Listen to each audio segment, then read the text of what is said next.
सुबह की पहली किरण जब बोध गया की धरती को छूती है तो एक प्राचीन कहानी फिर से जीवित हो उठती है।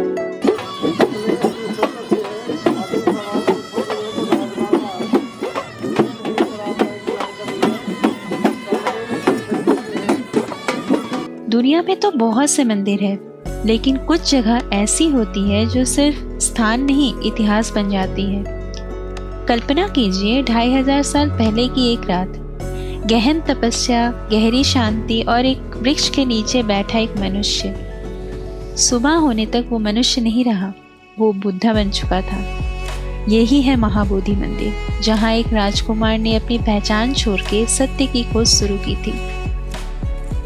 लगभग 2500 साल पहले गौतम सिद्धार्थ ने इसी भूमि पर बोधि वृक्ष के नीचे ज्ञान प्राप्त किया। बाद में मौर्य सम्राट अशोका ने 3rd सेंचुरी BCE में इस पवित्र स्थल को और संरक्षित करने के लिए यहाँ प्रारंभिक स्तूपा का निर्माण करवाया।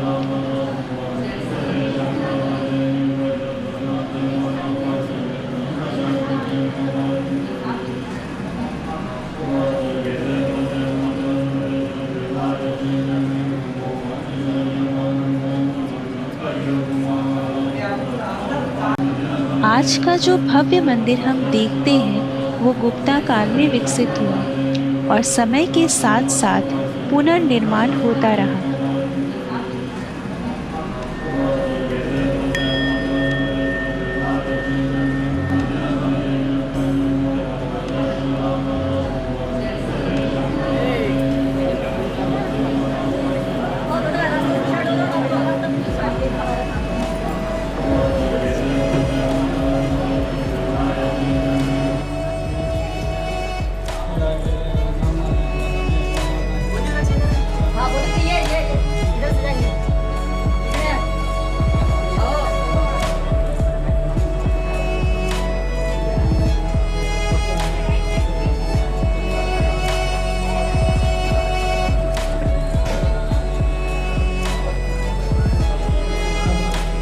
महाबोधि मंदिर के पीछे ही स्थित है पवित्र बोधि वृक्ष। माना जाता है कि ये उसी वृक्ष की वंशज है जिसके नीचे बुद्धा को ज्ञान प्राप्त हुआ। इस वृक्ष ने अंधकार से प्रकाश तक का सफर देखा है, संदेह से संवेदना तक का परिवर्तन देखा है। माना जाता है कि अशोका की पुत्री संघमित्रा इस वृक्ष की एक शाखा को श्रीलंका ले गई थी, जहाँ आज भी उसका वंश जीवित है।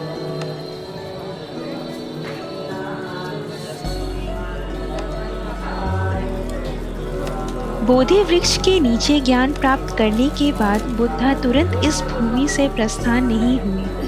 अगले 7 सप्ताह तक उन्होंने महाबोधि क्षेत्र के अलग अलग स्थानों पर रह के अपने प्राप्त ज्ञान को और गहरा किया। पहला सप्ताह भगवान बुद्ध बोधि वृक्ष के नीचे ही स्थित रहे। यही उन्होंने निरंतर ध्यान में लीन होकर प्राप्त ज्ञान को अपने अंतर्मन में स्थिर किया।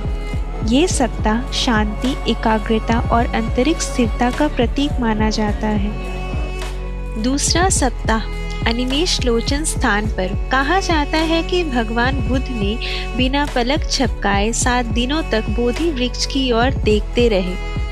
ये उनकी कृतज्ञता और गहन सम्मान का प्रतीक था।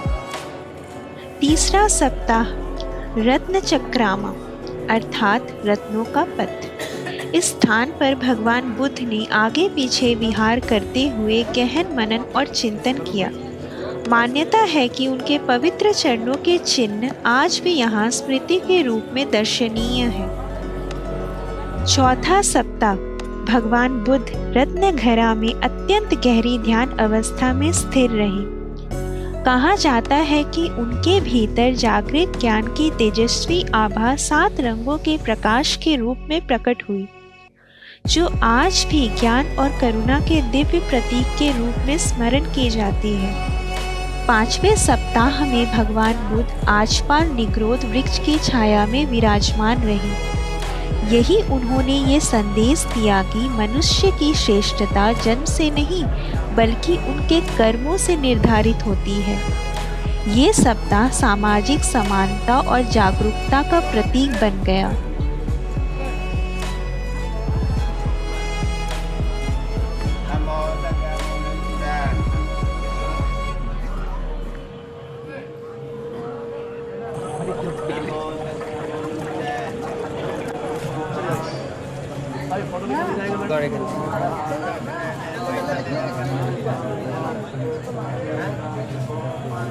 दोबारा खींचेंगे सर कंफ्यूजन।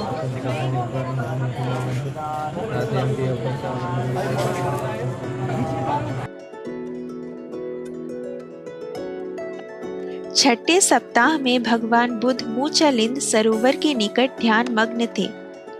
अचानक भारी वर्षा आरंभ हुई और मान्यता है कि नागराज मूचालिंद ने अपने विशाल फनों से बुद्धा की रक्षा की।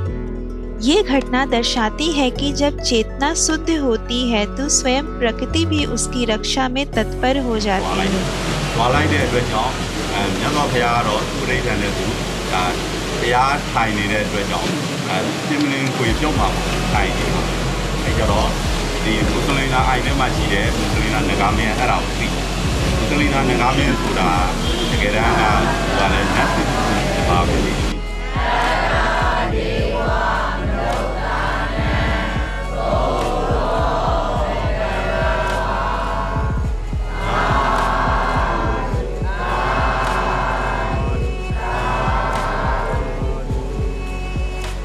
ဒါကတော့ဦးဇင်းတို့မွတ်စလင်နာငကားမင်းဒါဒီမွတ်စလင်နာငကယုံဘုရားမှုဆိုတာကဒီမာရီရဲ့လက်ရဖြစ်ပါတယ်နော်မာရီလက်ရဒီပေါင်း980ဆောက်တာနော်ပြတ်ပြီးတော့ဒီရအဲ့မွတ်စလင်နာငကားမင်းနေပြီးတော့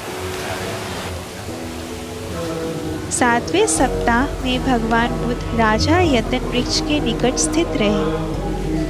यही दो व्यापारियों ने भगवान बुद्ध से प्रेरणा प्राप्त कर उनके शिष्य बनने का संकल्प लिया।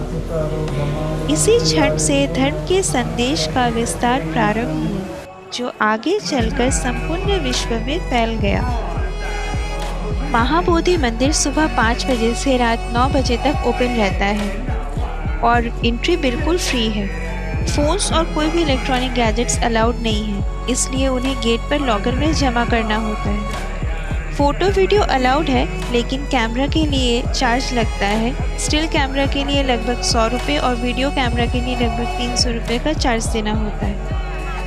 समय बदलता रहा, राज्य बदलते रहे, सभ्यता बदलती रही, लेकिन बोधि वृक्ष की छांव में बैठा हुआ सत्य आज भी उतना ही जीवित है। महाबोधि मंदिर हमें याद दिलाता है कि अंधकार कितना भी गहरा हो, प्रकाश एक पल में ही जन्म ले सकता है। बुद्धा ने कभी चमत्कारों की बात नहीं की, उन्होंने मन की शांति की बात की। उनका मानना था इंसान का सबसे बड़ा बल उसका अपना मन है।